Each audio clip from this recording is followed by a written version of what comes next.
Well, a very, very happy Wednesday morning to everyone, and welcome to the John Kentera Show on YouTube, Facebook, and X. Glad you could join me on this Wednesday morning. We have a lot to get to today, and I just want to get a couple of orders of business out of the way before we have our key guest, Brad Cesmat, coming up here in just a couple of minutes.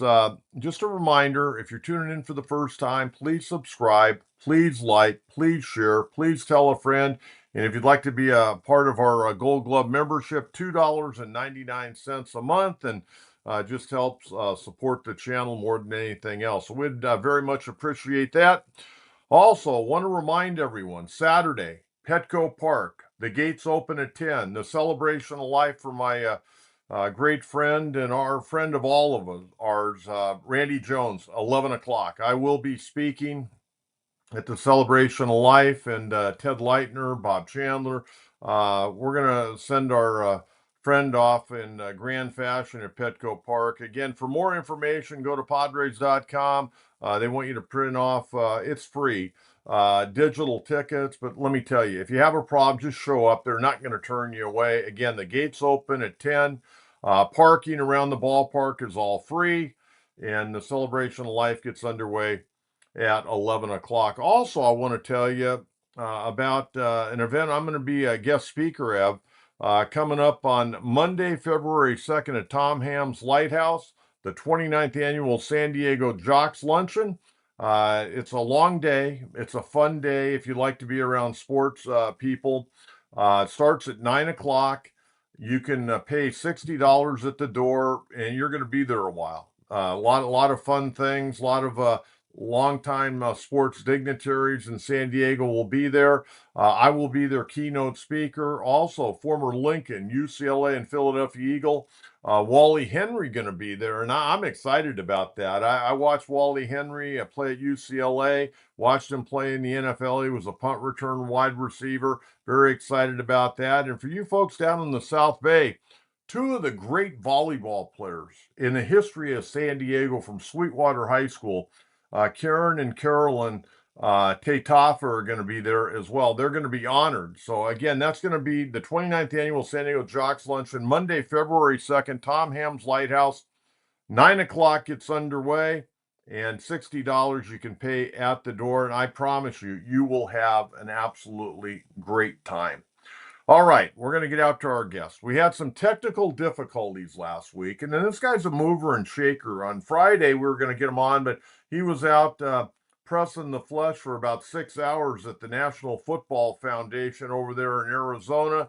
It's always great to catch up with former broadcast partner. And we ought to do like a coast to coast show. I know it'd be a regional show, but Brad Cesmat, founder and CEO of Sports360az.com, joins us on a very busy Wednesday. And Bradley, great to have you, and appreciate you taking time. I know you're like a windshield wiper over there. You're all over the place. No, well, here's the thing. We should do a show and just call it the good old days of the mighty 690. And we should tell stories. We should tell stories because we can get Hartman. You just saw Steve get his award. Yep. We can get Jimmy Rome. We could, I think having like Jimmy's wife, who was our HR person at the time. Yeah, who I worked with when I first started there. I actually worked in the same office with Janet. With Janet, yeah. Mr. Lynch, Johnny, because, he's running the 49ers and he could spin stories. Lee would come on. I don't think there's anybody that wouldn't come on. Mason would come on. Ireland would come on.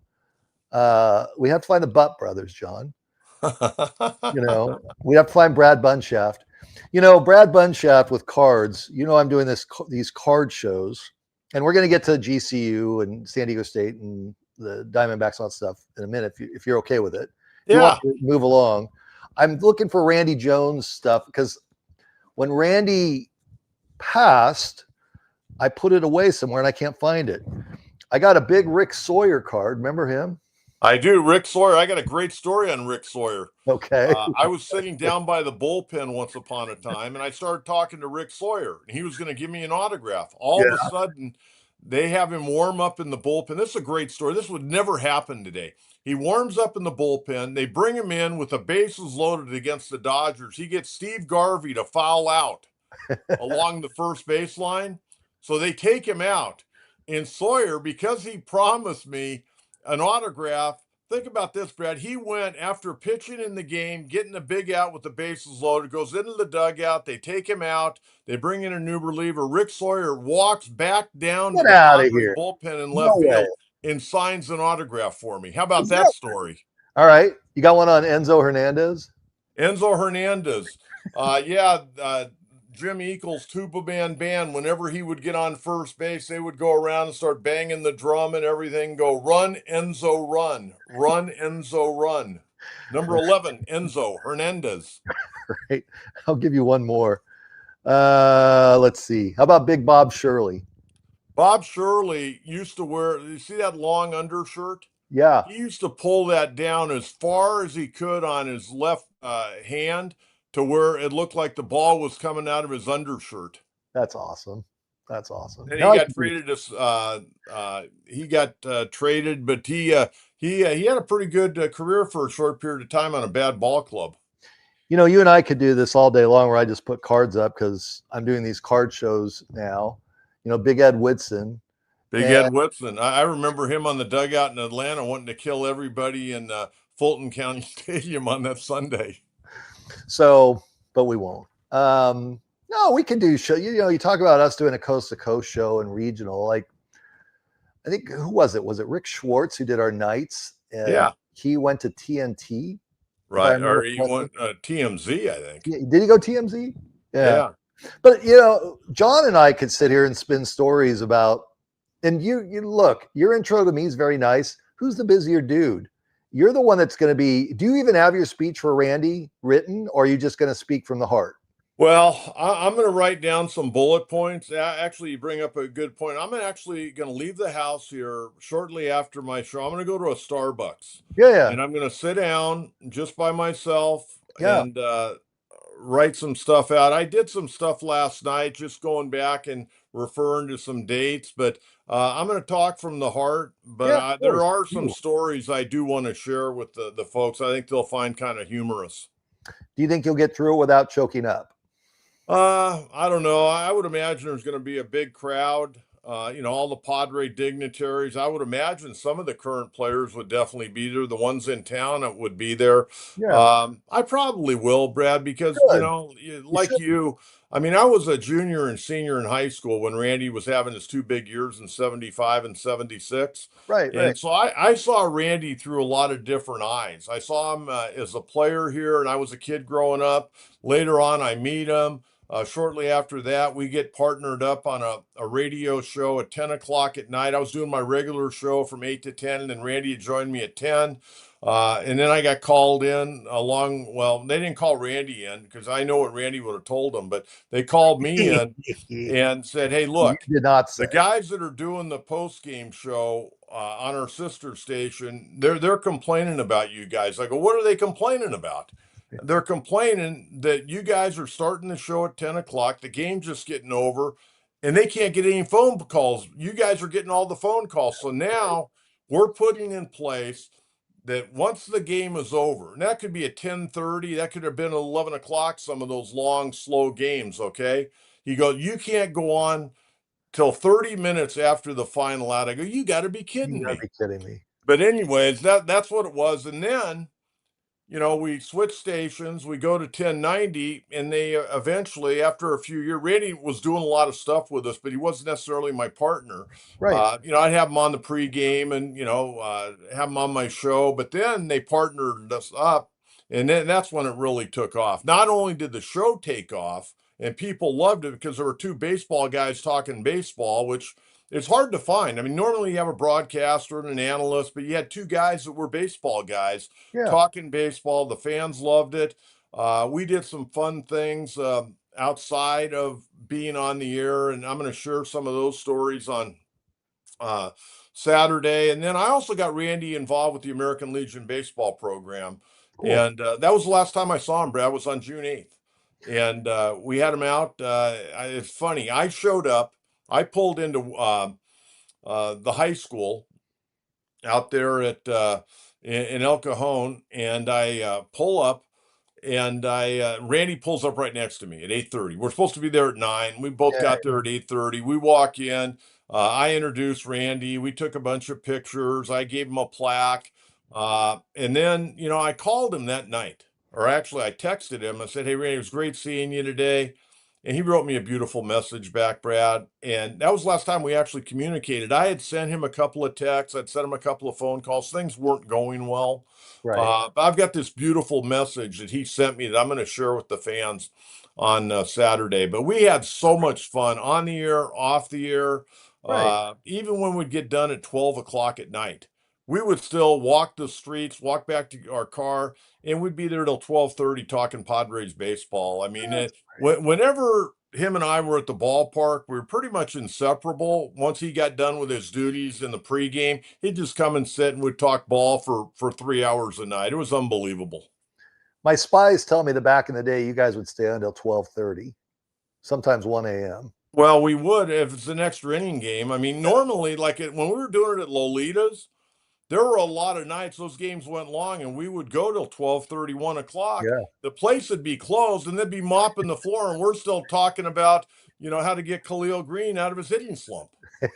That's so great. Are you on a time limit?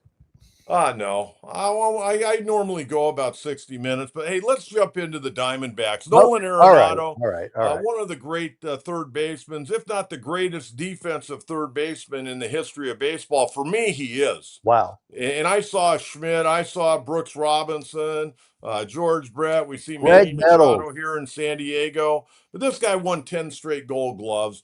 The last couple of years, especially last year, had a bad year offensively. He's a hard-working guy. He puts a lot of pressure on himself.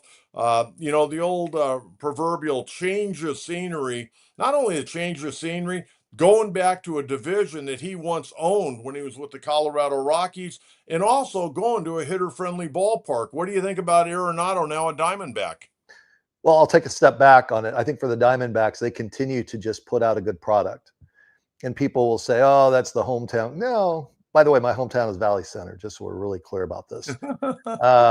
This is a small market. Phoenix is a small market. And every year, the owner of this team, he takes a lot of heat because there are fans that say, "Well, he doesn't spend money on players and this and that." And all I know is this. Mike Hazen said, "We'll take Nolan Arenado, but you have to eat a bunch of his salary." That's how badly St. Louis wanted him out, right? And so the team that's going to be put on the field this year, last year, Gino Suarez did a great job. And he's a great guy. And it's what he was supposed to do. Got things done here. They didn't think that he was going to be back. And they were right there on the cusp, and then they weren't. So they traded him.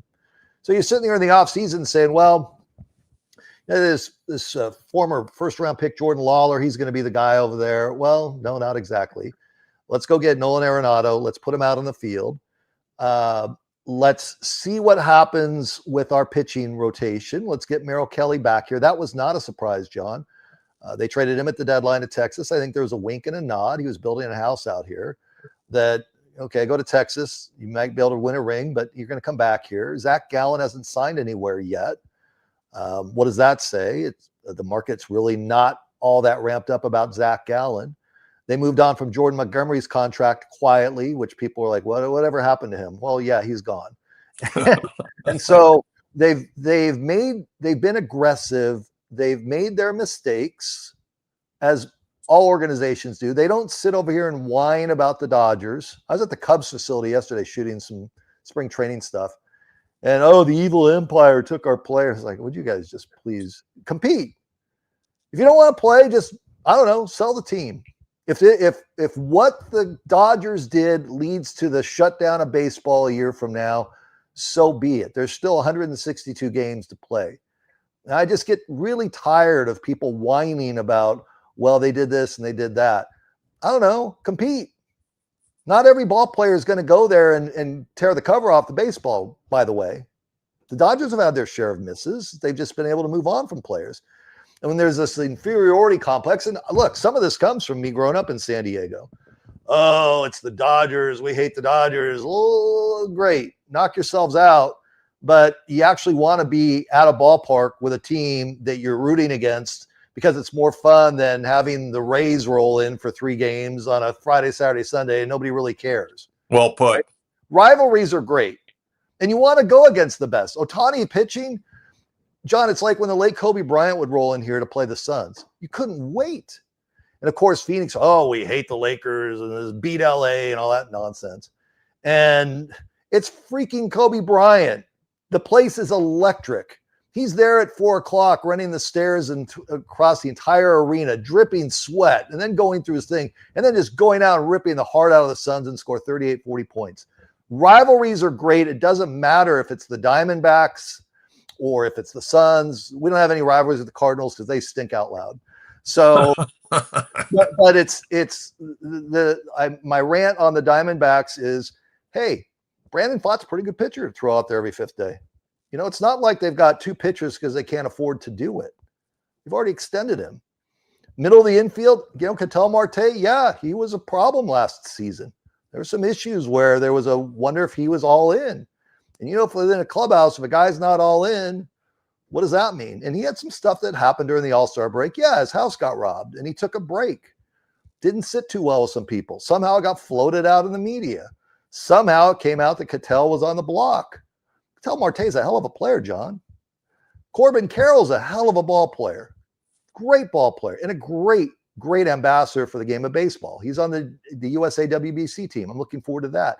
This spring training, because we have World Baseball Classic, where I'm sitting right now, 5 miles away, Team Italy is going to be training. I only want to be there when they have the post-game meal myself. But there's all this excitement here in Arizona about spring training this year. The Yankees are coming to Arizona for spring training. They're going to play the Cubs for 3 games. Cubs, Yankees at Sloan Park towards the end of March. That to me is really cool. And the storylines, you go over to Peoria for the Padres, it's, okay, what is going on with the ownership? Was Barry Bloom just stirring stuff up last week, as some believe, about the Padres maybe moving? How's that sit with Padre fans? You know, the Mariners are going to be over there. That's a good story, obviously. So Peoria will be hopping, and we're just 3 weeks away from it. But I think the Diamondbacks, yeah, you're playing for the wild card. So what? So what? And maybe you get lucky. Maybe there's a few injuries along the way. Maybe it's just Dave Roberts is a pretty damn good manager and people don't want to hear it. I'm not going to argue with you on that. They are what they are, and you got to worry about your own ball club. You can't worry about the team up in LA. You just got to go out and play. With the added wild card a few years ago, Yeah. Padres and Diamondbacks should be in the race every year for a wild card spot. They really should. Yeah, the Giants Okay. too, John. Now I look at the Diamondbacks, their infield. Yeah. Marte, all-star. Perdomo, I liked him even when he was hitting like 199 as a rookie. I liked him. And now this guy, last year, 20 bombs, 100 RBIs. I understand he's been kind of become the leader of the ball club already at a very, very young age. You're getting Nolan Arenado. I mean, you're going to have to hit cannonballs through that left side of the infield. First base got to be a question mark. The outfield, you got Lourdes Gurriel Jr. in left. You got Alec Thomas, who started to swing the bat a little bit better last year with more consistent playing time. And then you got Corbin Carroll. And you got one of the best young catchers in all of baseball, and Gabriel Moreno. Who's going to be the first baseman right now? And is Eugenio Suarez still in play possibly? Because he hadn't signed yet. Yeah. First base, I think they'll address. This organization always does things late, if that makes sense. Like the Arenado deal coming out of literally left third base. Nobody saw that one coming. They are ones that make things happen in February and even in early March before they're all set. And I think you bring up Alec Thomas. Let's go down that spot. It's kind of like where you are. You've got Jackson Merrill, who's one of the best young players in the game, right? And the Diamondbacks had Jake McCarthy, great athlete, terrific athlete, great speed. He and Alec Thomas are splitting time last year in the outfield. And they said, you know what? We just feel like we've got to get one of you out there and go about your business. And so it's Alec Thomas's year. And they traded McCarthy up to Colorado a couple weeks ago. Gurriel Jr. is coming off a knee injury. We'll see how that goes in camp. Their bullpen is always, they don't like this, but it's true. Why is it you guys buy all these matches and gas cans to give to your guys in the bullpen to bring in. Why is that? Why is it you're supposed to bring them balls and gloves? Because the bullpen every year over here, they cannot get it figured out. And I think in the history of the Diamondbacks, if it's Matt Manti in the World Series time or Young Kim or any of these dudes, can we just please have somebody bridge it through the end of the game? Their bullpen last year, John, was just atrocious. If their bullpen, I think the number was 28 blown saves by the end of July. And I believe that was the number. If you get 10 of those right, you're right there with the Dodgers, actually. Just so we're really clear about it. But what happens when people say, oh, it's only games in May and June, it doesn't really matter. No, that's not true. They all count. True. They all count. Oh, the season's too long. No, that's what makes baseball so great. You can go on a 12-game win streak, an 8-game lose streak, and you're sitting there all of a sudden saying, well, where are we at as a team? You got to get out of it. It's not the Dodgers every year in mid-season, it feels like they're just asleep. And then Dave walks into his clubhouse and has the right guys, the right chemistry. I think the Diamondbacks have good chemistry over here. I don't think the move they just made, that's a good chemistry guy. Now, do you have the right chemistry with the Padres? That would be my question, sitting out here looking at what's going on over there. And then, the ownership situation it's a question mark. Or maybe from your standpoint is, Brad, that stuff's all overblown. Nothing's going to happen. Well, the Chargers were never going to leave either. So let's be really clear about that. The ownership, I don't think anybody's going to buy a ball club because I think the players are going to get locked out in December when the collective bargaining agreement runs out. I don't think they're going to be able to rehab. I don't think they're going to be able to work out in December, January, February. I think spring training gets started late. And I really don't know what to think about the 2027 season because let's face it, Tony Clark, a guy that you called some of his basketball games at San Diego State. Yep. Him and Rob Manfred, I don't think, they don't necessarily want to come to the Jocks luncheon on, in February when I'm speaking and sit at the same table together. They're not going to be breaking bread and, hey, pass me the butter and all that. I don't think so. And I think the owners, for the first time ever, I think the owners, they want to dig their heels in. They really want a salary cap. Sure. And there also has to be a floor as well. But you know what? Here's my take on that. Yeah. All these are guaranteed contracts. Why should they be guaranteed? They're not guaranteed in football. They're not guaranteed in basketball. You produce, you stay. You're not playing well, you're gone. Goodbye. Well, the NFL contracts in particular, I'll take a kid Brock Purdy, someone that I've known from all his high school and all that stuff. Brock signs this deal for $150 million. And people, hey, we want to talk to you about Brock Purdy. It's guys, the only number that matters is the guaranteed money that he's getting the day he signs it. That is it. Right. Our industry likes to say $150 million. Oh my gosh. And he gets a check for $10 million or $12 million. I don't know exactly, but 15, whatever the number is on the signing bonus. He was employed in the state of California. So do the taxes on that. You live there and you start backing out the cost of living and all of that stuff. And that 10, 12, 15 million, it's still a lot of money. Don't get me wrong. I'm not making excuses, but the NFL, and they really don't care about their players. The NFL owners don't care about the players. Robert Kraft came out yesterday and said, our goal in the offseason is to get an 18-game regular season schedule and to have 2 preseason games. Really? And John, you know this from me all the way back in the day. I've hated preseason football. Right. Hated it. You're just killing your most valuable clients. You're putting your most valuable commodities, I should say. You're putting John Kentera on at 3 a.m. Why? What are you getting out of that? You're beating him up. And so it's like a pitcher not having a pitch count. You're just going to beat him up and then we'll just go get another one. That's the NFL. Well, that's the way a lot of sports teams work in all sports, quite frankly. They keep running guys out there. And when they got a lot of wear on their tires, they just cast them aside. But Sure. I'll be honest, as a baseball fan, yeah, I'd love to see the same guys come back year after year. You build up camaraderie with them and loyalty and all that. But some of these contracts and the owners are to blame. I mean, why are you giving a guy like Tucker? I'll use the Dodgers because I think they've way overpaid for Tucker, Sure. $420 million.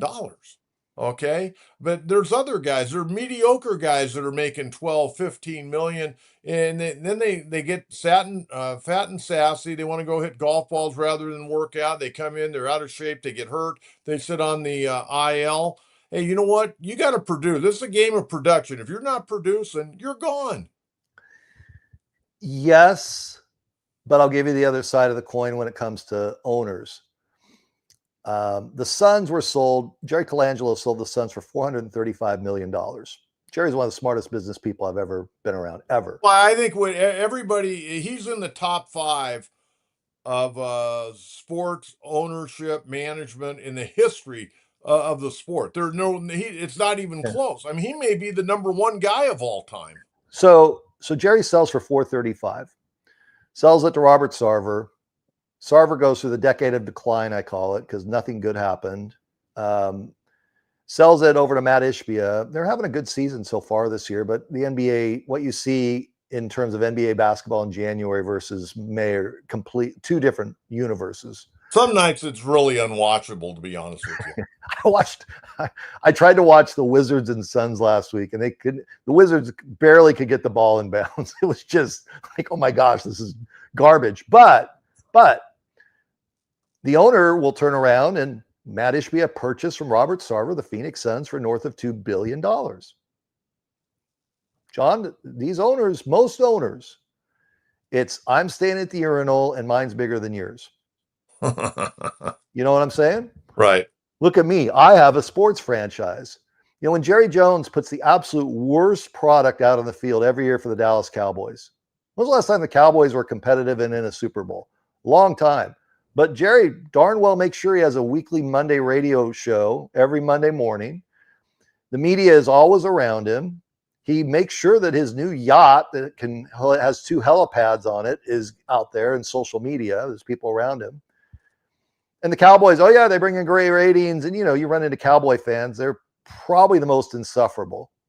We are the Cowboys. We're the greatest. We're this. You guys haven't won jack in years. So, you know what, Brad? You know what I get the biggest kick out of? Yeah. Is after every Cowboys game, and win or lose, they have it on X. They've got Jerry Jones walking down the hall to the locker room with his sons, and they're walking behind him. I mean, it's kind of comical, to be honest with you. Well, so the mess of the Bus family with what's going on with the Laker ownership. Let's go over to the Padres. John, I'm not over there and not even close. I'm not anywhere near close as you are. Okay. But you and I talk enough and we've been around sports long enough. All it takes is one lunatic owner, one crazy person to come in and say, I will give you X. Did I ever think the Chargers would get yanked out of San Diego and sent to LA when Alex and Dean were doing the thing? I never crossed my mind. And then what happened? Just boom. And we see now where Las Vegas is trying to build a team. If there's a San Francisco investor that's sitting up there in Santa Clara County and San Jose, it says, well, I could go get a franchise. Oh, let me just take this off your hands, family, because the family's trying to figure it out. Where do you want the decimal point exactly? Because I can put it way down the line. I can go get a player from over in Japan and I could market the heck out of that in the Bay Area and bring in billions like Ohtani's doing. And so that's where the game is. It was when the Rockets, who was it? When Yao Ming came to the Rockets, they marketed that and it went like this as a franchise overseas. So you and I see baseball. We see the game. We want to talk about who's hitting fourth and why. And fans want to do that too, John. But nowadays you have owners that just see it as it's not a valued local brand. It's not a public trust. We trust the owners to do the right thing.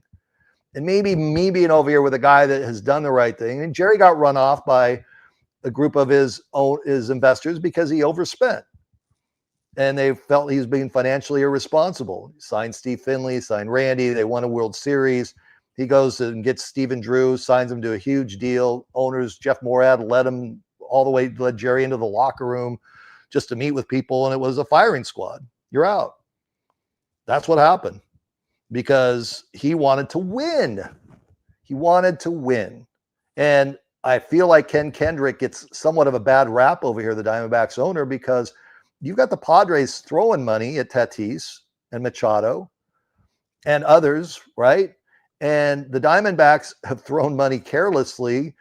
The Madison Bumgarner contract is one that you just look at and say, wow, how did you get out from under that? So mistakes happen, but at least we have an owner that cares. You don't today, correct me on this, you don't have an owner today that you can talk to that would come on your show and say, hey, everybody, we're going to be just fine. And that people would trust.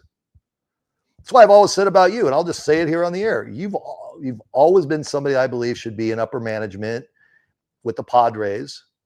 You should be one of those people that gets the Hall of Champions every year.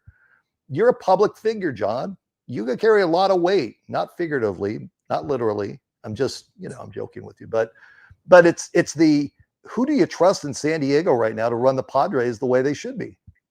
I don't see that. Well, I think right now they still got a good core ball club, but it's getting, chipped away at year by year. And the window of opportunity is a lot tighter now than it was 2 years ago and even last year. And we'll see what AJ is able to do. We're still waiting to see AJ get a contract extension. He's going into the final year of his contract, and they keep saying he's getting a contract extension, but he hasn't gotten it to this point.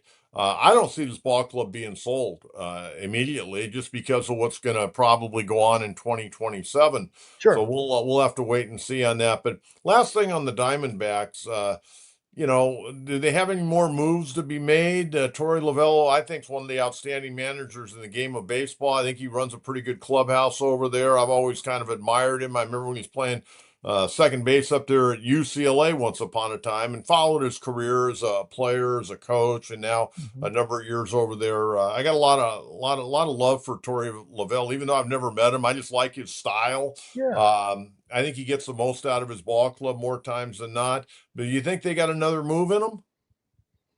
Absolutely. Because when I look at what is going to come down the line when the bullpen swings open, the gate swings open, I still don't see that person. And I know we're in a different space in baseball now where if you can get 6 innings out of your starting pitcher and then you just piece it all together. But they have not been able to piece it all together, John, consistently. If they had a bullpen here the last 2 years, they're in the postseason. Not missing out by one game as they did 2 years ago. And that's frustrating, I think, for the fans. I think it's a good mixture of young and old. Perdomo is the glue, to your point earlier. He is the glue of this team. And they've stuck with him. Young guy, he's gonna be one of those that gets paid. Corbin Carroll, they're already 3 years in on a big deal with him. And when you see the Tucker contract and you're Corbin Carroll's people, it doesn't matter position-wise. It just doesn't matter this day and age. It's like the money's out there. Whatever Cody Bellinger is going to get, if it's the Yankees that say this is the line that we're not going to cross, that's going to impact a lot of people. That's going to impact your center fielder down the road because it's going to be a comp, right? And Cody plays lots of different positions. I get it. But he does play some center field, and he plays first base, and he plays left field. $30 million a year? I don't see it. So I feel like over here, is there a move that they have to make? No, it usually goes to about July 4th. Usually, John, the script is they play well, they're hanging in.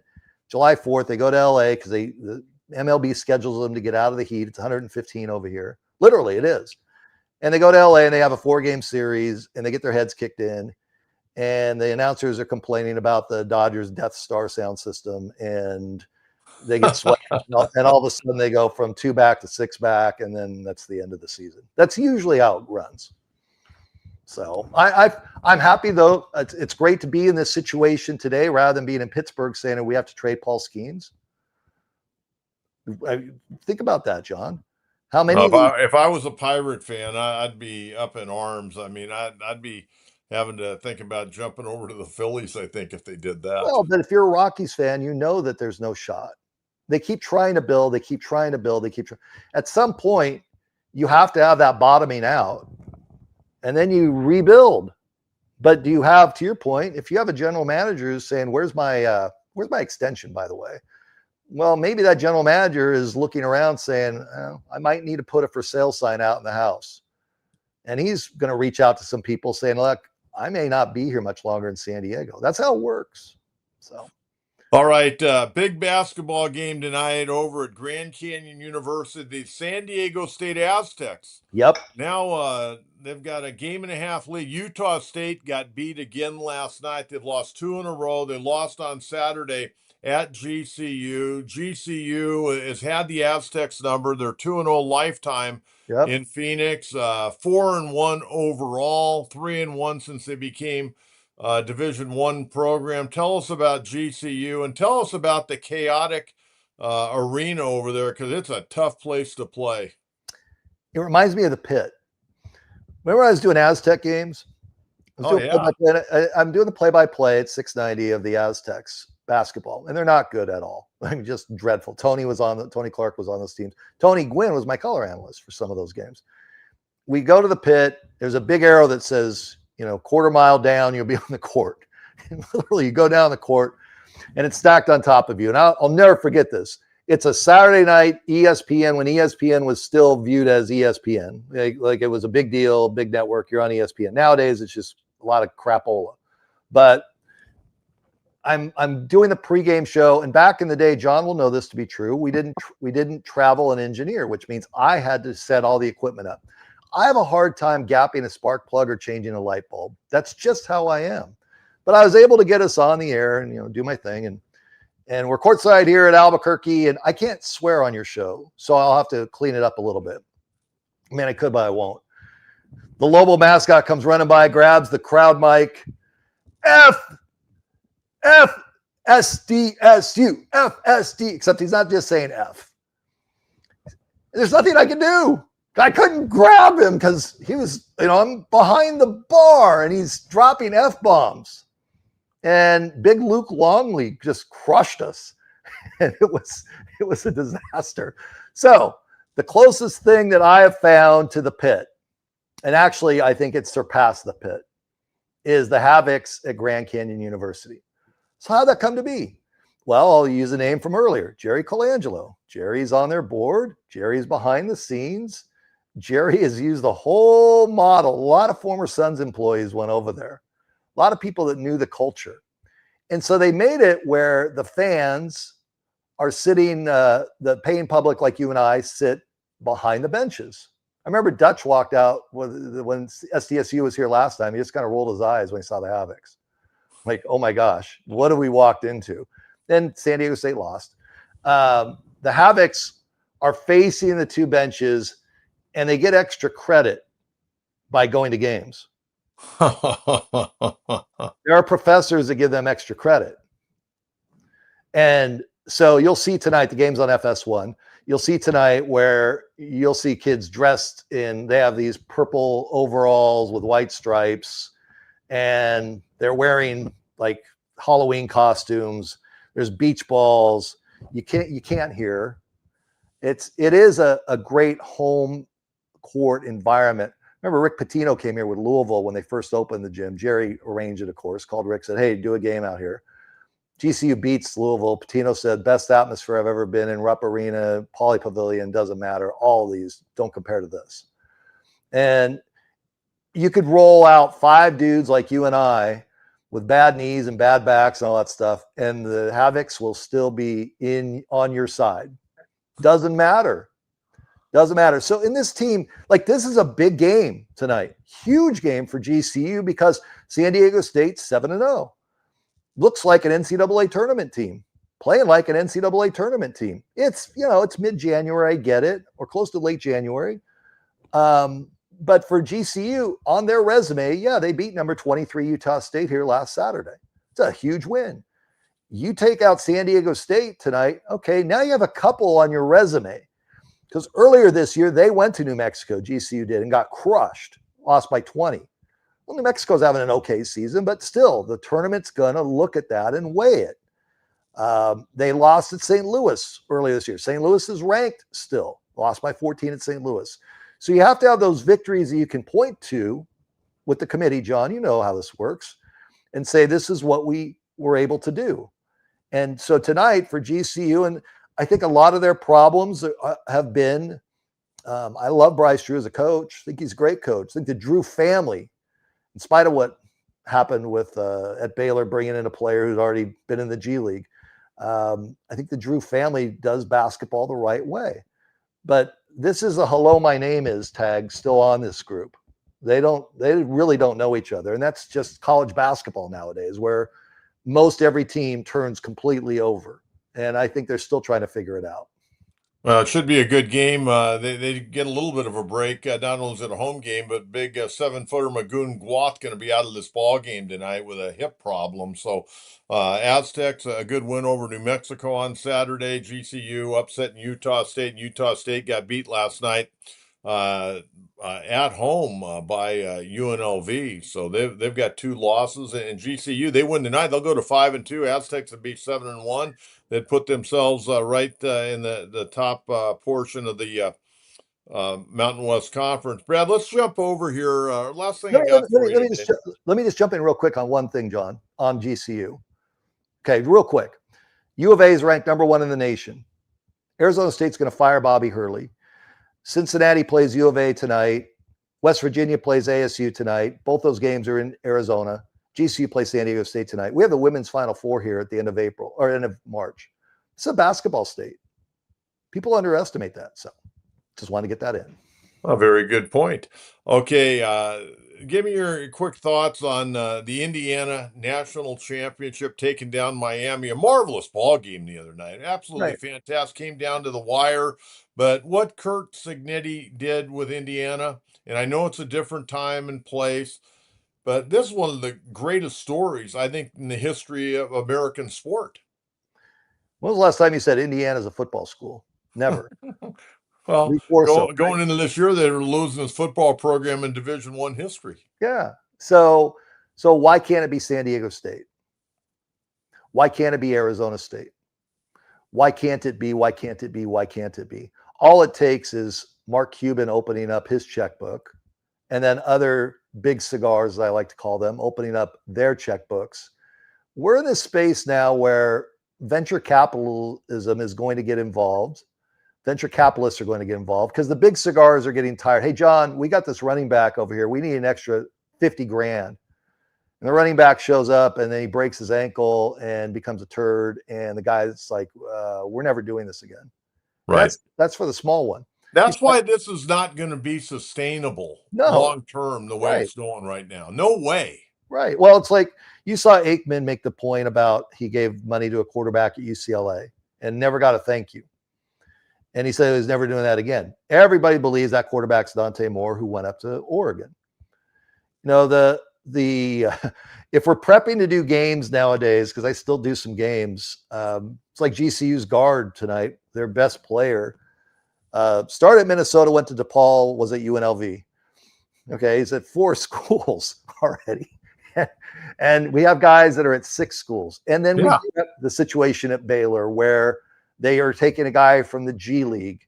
And if you're a high school player right now, it's a bad time for you. And you're a high school parent. If you're a high school parent, it's a terrible time because every sport, not just football and basketball, but every sport right now, because a lot of young athletes, up and coming athletes that are recruitable coming out of high school as juniors and seniors, they're not getting a sniff because of the transfer portal. Right. And the portal leaves thousands that thought they were good out. The missing of players or hey, can you take this kid because he's a friend of my nephew and he's big? Okay, well, he doesn't like football, so let's get him out of here. So those things happen. Players get run off. That's always happened. But I think the dollar side of it, I'll just use Arizona State as an example. Kenny Dillingham's done a nice job of rebuilding his program, but he's still begging for money. This year, Brent Brennan, you and I sat together and watched U of A. That program was a dumpster fire before he got there. And now it's headed in the right direction, obviously. Some culture guys, Noah Fafita, who comes back every year, is not chasing money. But there's so many players, John, that the parents are, and the advisors and the agents and, the family friend, all those culture breakers that don't have the best interest of the kid. I see realtors now that try to get into people's lives so that they can be the one that gets their first house sold, rather than I tell people, you got to vet your circle out. Like, I'll just say to the audience, John's in my circle. John Kentera is in my circle. If I have anything big with the company or good things, bad things in my life, John Kentera is in my circle. My circle is very small. And I would say the same in return. My circle's small as well. Yeah, you have to have, in sports nowadays, if you and I were to be on stage to talk to parents that are in their 30s and 40s, they're just now getting into the, the 5th, 6th, 7th grade, or they're maybe even to club sports. The amount of money grab that goes on and the lack of class and teaching. I teach kids how to tie ties when I go out. I didn't have a dad around. They don't know how to tie ties nowadays. Oh, that's so old school. That's so, you're a get off my lawn guy. No, I'm not. I see where all we care about is how fast little Johnny runs. We don't give one rat's about his GPA. And then little Johnny gets hurt, and little Johnny gets caught up in, oh man, I'm the worst, and his mental health is bad. And I'm just going to go to sevens, and that'll fix everything. 7-on-7s is the worst of the worst of the worst of the worst. AAU basketball, not good at all. There's some nice coaches, very few nice programs. For the most part, it's a money grab. And so when we're talking about where the college game is today and paying players and having Indiana do what Indiana did, I think every year could be an Indiana story, John. I really do. Well, as long as you got a big checkbook, you can go get guys. That's There's right. no doubt about that. They did a good job. Not only did they do a good job of evaluating talent, they did a good job of evaluating mental makeup, and they also went after guys that have been there, done that, proven ball players, to where they didn't have to, bring these guys along. Hey, Brad, real quick, I want to just get your thoughts overall on the game the other night. Oh, I thought, John, it was tremendous because you had. Go back to the thing about Kobe Bryant or the Dodgers. You got a villain. Miami of Florida is a villain. Not a lot of people that understand the culture and history of Miami Hurricane football back in the day. And there's a lot of us that we're north of 40 and we get it. When Miami is credible and Miami is on the run, that's a program you want to have in college football. You can hate them all day long, but if you don't have villains, sports isn't as good. I agree. If you just have a bunch of nice guys. I was looking for Vinny Testaverde on the sidelines wearing Army fatigues. Yeah, that's it. And people will be like, oh, what's that joke about? Well, if you're in our demographic, you understand Catholics versus convicts was a big deal, huge deal. So when I see Calais Campbell on the Miami sideline, Calais just finished up his 17th NFL season over here. One of the nicest people to ever play the game. He'll be a Hall of Famer, and he's chopping it up with Michael Irvin and Ray Lewis and Edrin James, who I covered when he was with the Cardinals, and just all the great history. I admire those schools that have all the dudes on the sidelines. I do too. You know what? And it says a lot about those guys too, that they had such a great experience at their college, right, that they still want to be a part of it and still support the program. Right. No, it's, and I think, John, if you were to go to, let's think of somebody you and I that we covered together, Johnny Lynch. I'm sure Johnny is tied into Stanford football as a one text or a one phone call. Absolutely. If they ever needed anything. Okay. How many ball players are like that? This is an argument I heard over here for years at Arizona State. And these are their biggest names. I'm not going to say who they are, but they're biggest names. I only hear from ASU when they want money. Okay, that can't be the space. Because there are some players that were big names at ASU that were down on their luck. They went through divorce. They lost their kids in a custody battle. They were out doing $50 an hour training sessions to make money. And I'd go to ASU and say, you need to reach out to this person, check in on them. Oh, well, they'll figure it out. Well, no. That's not how it works. No, It's not how it works. it shouldn't work that way. I mean, you got to reach out and help people out. Or there's ball players that have told me that went on and they played in the NFL and they had great careers. Their names are well known. They'd be on the field stretching, getting ready to play U of A, and somebody from the athletic department would walk by them and say, how's it going? And then they'd tap them on their shoe while they're stretching and say, hey, we need to talk to you about getting your endowment going. I mean, wow. Come on. Yeah. Just stuff that you guys are just predators on these ball players. And those people have since moved on, thank God. But when I talk about Arizona State as always something university, ASU, always something university, yeah, nonsense like that. That goes on everywhere. Does San Diego State have a sideline of ball players that would come back that you and I would recognize? If they reached out to them, absolutely. Same thing, right? So I feel like the game the other night was great football.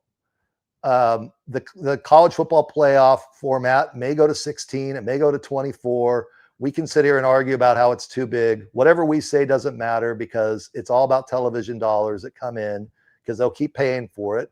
These bowl games, where most of them are garbage bowl games, unfortunately now because kids opt out, they will stay on because it's wallpaper for ESPN during the holidays. Put on a bowl game. You're going to get a ratings point. Was it? I saw the Pop-Tart Bowl got a better number than the Golden Globes. That doesn't surprise me. I haven't watched the Golden Globes in about 3 years. Yeah, but it's Hollywood. It's entertainment. They promoted the heck out of it. Pop-Tarts Bowl is just sitting over here in the corner. Are they going to eat the Pop-Tart or not? It's all the shtick around. Hopefully the Snoop Dogg Bowl stays for many years to come. That's a good deal. I love that. But, we may sound like we're banging on sports to the average fan. I don't think so. I think that there's people out there. We love sports and we want to see sports go in the right direction. But it's all coming down at the same time where all I've heard about the NFL the last 2 days outside of coaches being fired is how bad the officiating is. Well, let me fill you in on something. The officiating's been bad a long time. Or the fix is in from Roger Goodell. If I'm a Buffalo Bills fan, it's the fix. It's always the referee's fault. Why did Sean McDermott lose his job? There's no conversation about, did you see the ball that Josh Allen threw off his back foot? Monday morning is always the referees beat us, or I lost my bet because gambling is taking over. These gambling apps have just taken over. And I think the fan experience is pushing people to say, you know what? I'm too well to attend an NFL game and pay $50 to park, go see fights in the stands. I'm using Arizona as an example, and see a really bad product. And I'm being kind when it comes to the Cardinals. They're 40 games under 500 in the last 8 years. 40. Oh. and I call them the Super Cardinals. You're a Super Cardinals. Well, you know what, Brad? Yeah. You got to be pretty bad to be that bad. I mean, in the NFL, John, you're set up for parity. You are set up for parity. Well, there are 3 other really, really good teams in that division in Arizona. Right. They're going to, you know what? I got news for you. And for Cardinal fans, they're going to finish in 4th next year in the NFC. Okay, I'm telling you that right now. They'll finish 4th. This isn't a mystery. This isn't playing a game of Clue, right? Yeah, I'll spot you the C and the T to spell cat. It's not that hard. They have no chance. They have no chance in that division. But anyways, hey, I'll let you go. I've taken far too much of your time. Have a great day and enjoy the ball game tonight. I will enjoy the ball game. My parting gift to you will be no, you don't even know him. I'll give you a Mark Davis. I'll give you a Mark Grant. Mark Grant. All right. How about that? You look good until you let the ball go. Former #1 pick of the San Francisco Giants. All-around great guy. My color analyst for the one game that Michael Jordan did when he played over here in spring training. Mark was my color analyst. We did the game play-by-play of Michael Jordan. See you, man. Stay in touch. Hey, have a great day, Bradley. Thank you for the time. There you go. Brad Cesmat, founder and CEO of Sports360az.com. We go a little bit everywhere, man. It'd be unbelievable to have a show with him. I mean, we did basketball games, we did football games, we did a few talk shows together over the years, but just a tremendous friend of mine.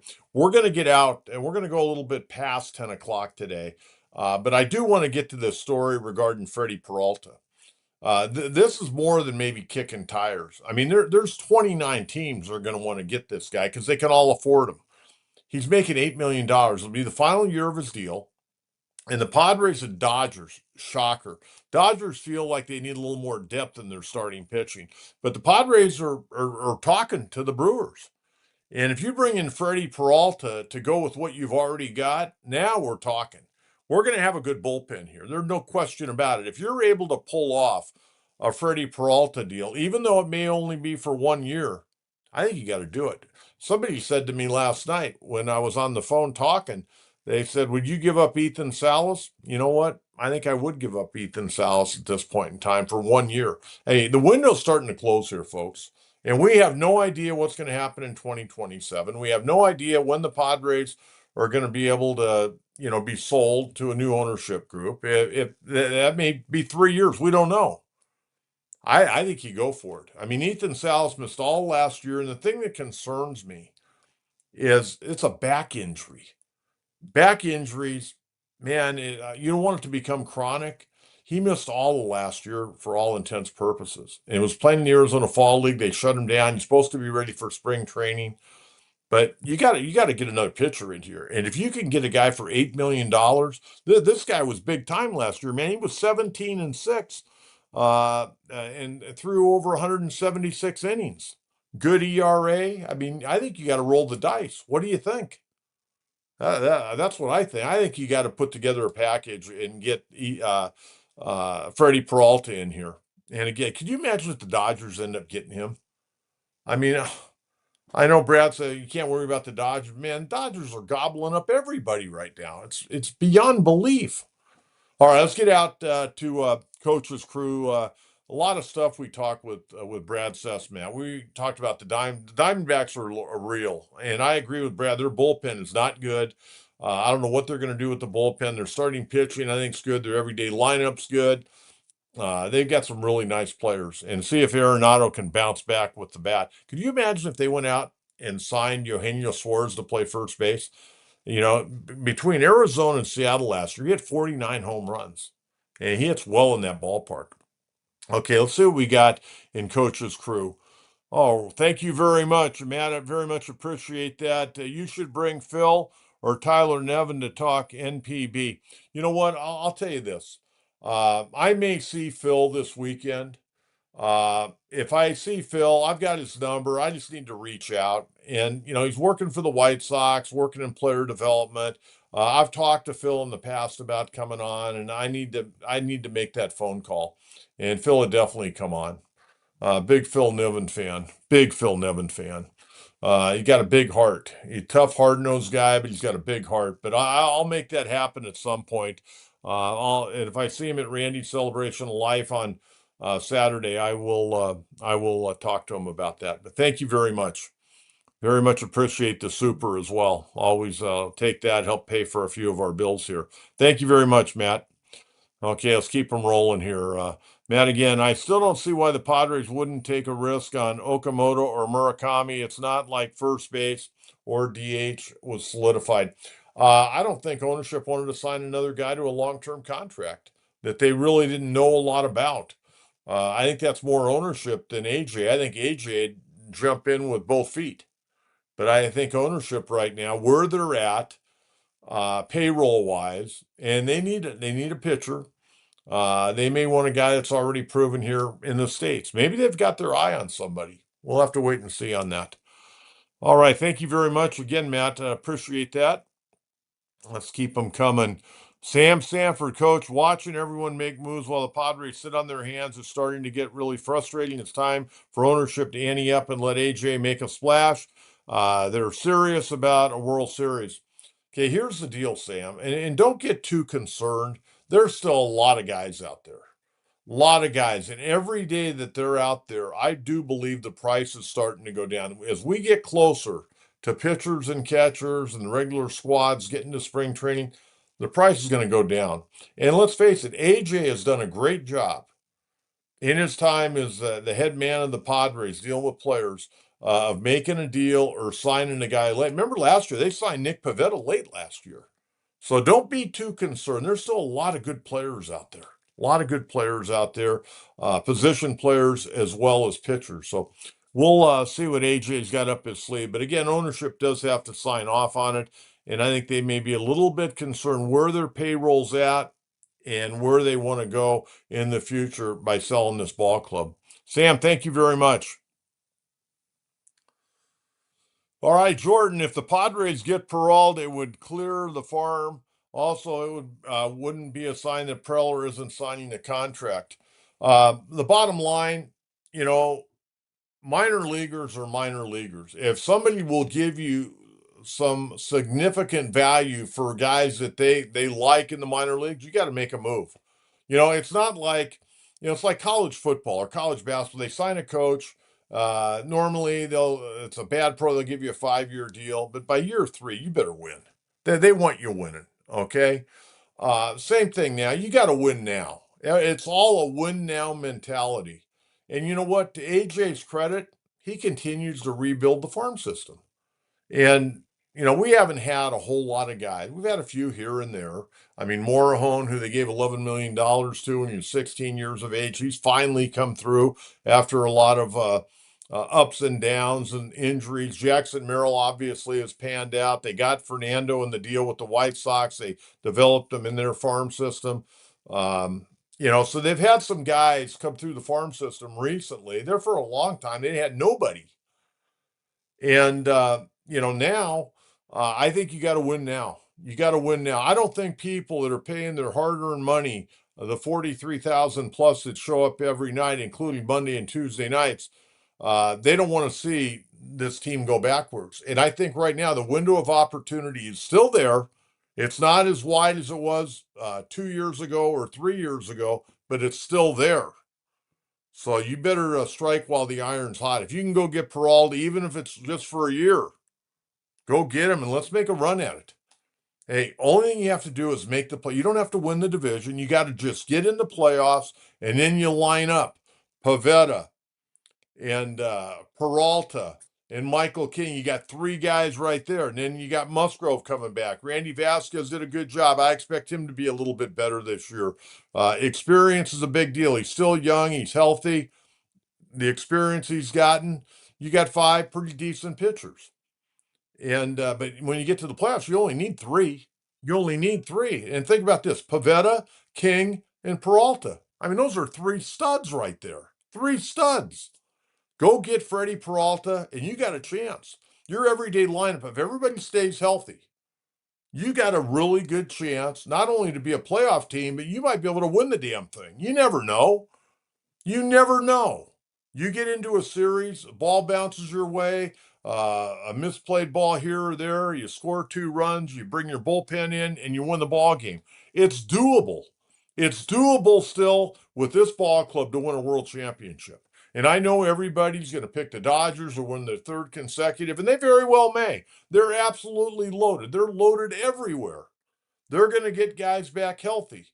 But they're probably going to slow play their pitching staff again to where they don't, run them out there for 170 to 200 innings. And they're going to be the odds-on favorite. I get that. But if you get Peralta in here, you got 3 guys in a row that could shut the Dodgers down in Pivetta, King, and Peralta. And Joe Musgrove, I don't know what to expect out of Joe. I hope he comes back. I hope he's close to what he was. But there's got to be an innings restriction on him. You can't wear him out. You got to let him slowly build up. And I got to believe the Padres are going to be very, very careful with Joe. That's my take. I'm fine. We can win a world championship with this ball club. This ball club is good enough to win a world championship. It really is. Will they? They've never won one yet. But you know what? I'm still in the favor of keeping the faith. Okay, what else we got here? Sam Sanford, the Seidler family are just pinching pennies right now. There's absolutely zero reason why the team should be having money problems when we sell out the stadium every night. It's disgusting. Well, I think they've overpaid for some players in the past, and they're still, paying because of that. They also have a debt service to the city of San Diego where they got to pay a chunk of money. Remember, they're not getting big TV money; they're getting a minuscule TV money, and they're not getting really, I don't think, anything from the radio contract. I think that's probably a break even for the ball club. I don't know what the radio contract is now. So they got no money coming in aside from tickets, revenue sharing among all the teams, uh, souvenirs, concession, parking. They spent a lot of money. And the thing is, you got to look at it's not just the money that's being spent on the ball club, but you got coaches, you got support staff, you got office workers, you got the minor leagues where you're responsible to pay the players, all the coaches, trainers. I mean, there's a lot of expenses, travel expenses, hotel. I mean, there's a lot of money being spent. So I think the Padres ownership, we can sit here, bitch, moan, and complain. I think they've done a pretty good job of keeping this payroll where it's at. I can't criticize them for that. A lot of you fans, think they have an unlimited budget. They don't. I think they're doing as good as they possibly can. Just continue to have rodeos and concerts. Keep bringing in money to where we can up that payroll eventually. That's my take. Sam, thank you very much. Good to hear from you as always. Okay, I agree with Brad. There were multiple times over the past two postseasons this team could have knocked out the Dodgers, Cubs, Mets, Yankees. Complaining about spending confuses me. Hey, you know what? We can talk all we want, but if you look in baseball history, I mean, the Yankees for years, I mean, back in the 40s and 50s, they bought players. They'd go get a guy from another team just because that guy pitched good against them, and then stick the guy in the bullpen and wouldn't pitch him. They wanted to get all the good players, and especially the guys that played well against them, get them on their roster so they couldn't play against them. And, the Yankees, the Mets, I mean, the Mets traded and got Luis Robert from the White Sox yesterday. See how that works out. That guy, he's what I call a scout killer. He's had one really, maybe two good year, one great year. But he's in and out. He's making 20 million this year, and they'll have an option for him next year at 20 million. The guy was a talent. They were comparing him to Mike Trout. Well, he's not Mike Trout. Not even close, because the guy's always hurt. They got a lot of swing and miss, but the Mets are going to continue to throw money. Their budget in New York for the Mets has got to be unlimited.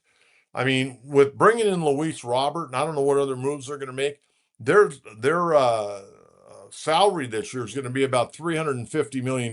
Nobody yells about the Mets. It's all about the Dodgers and deferred money. The Mets are spending $350 million this year, and they haven't won dink. Absolutely not one dink. Hey, the Cubs could have beat them. The Mets could have beat them. Yankees certainly could have beat them. But the Dodgers always find a way to get the job done. And you got to give them credit for that. Matt, thank you very much. Very much appreciate that.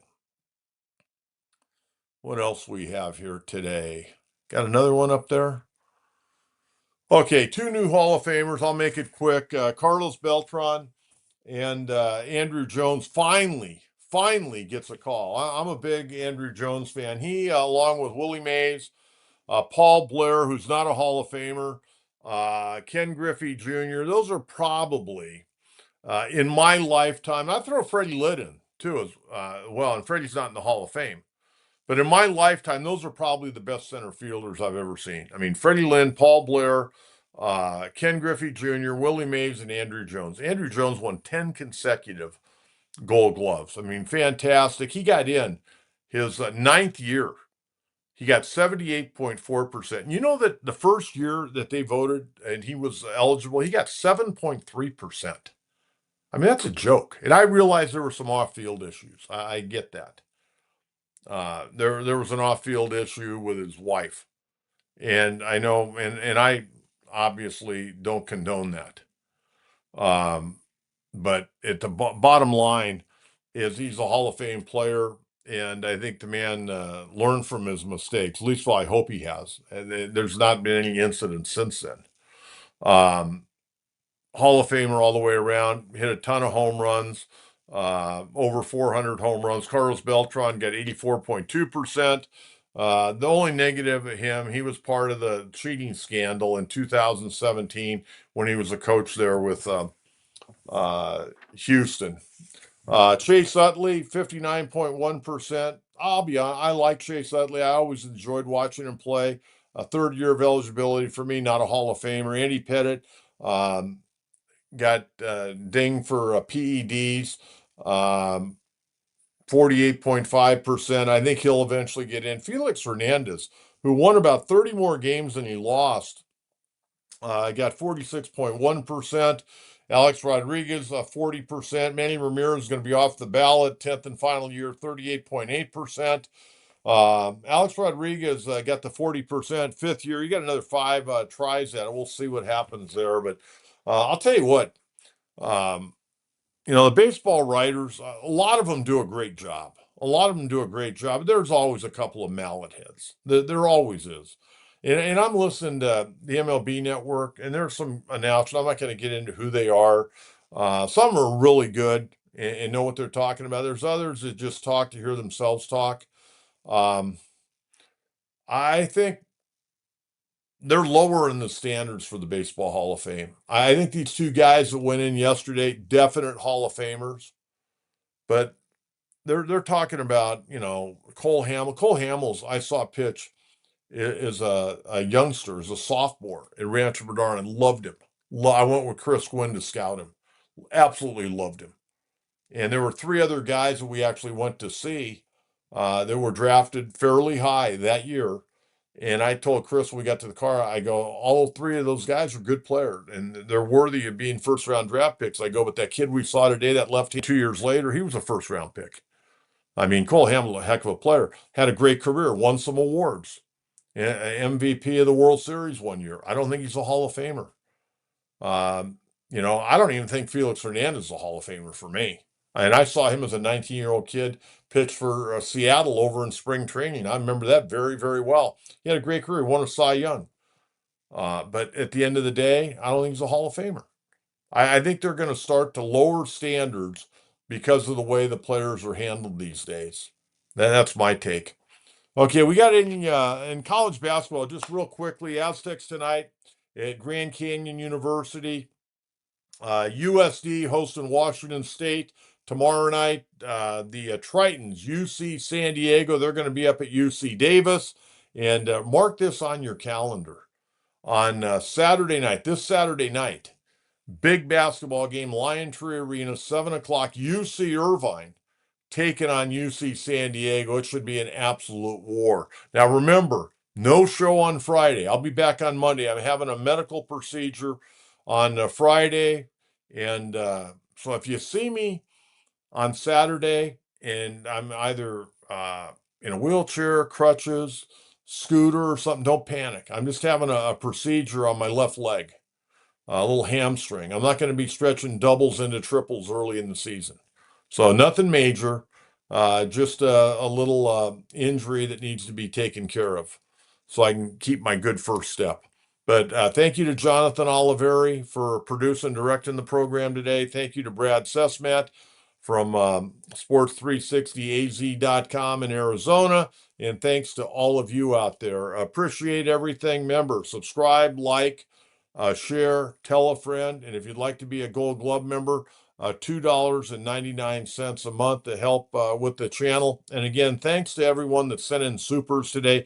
Very much appreciated. We'll talk to you again on Monday morning at 9 a.m. Have a great rest of the week, and I hope to see you at the Randy Jones Celebration of Life on Saturday at Petco Park. Bye-bye.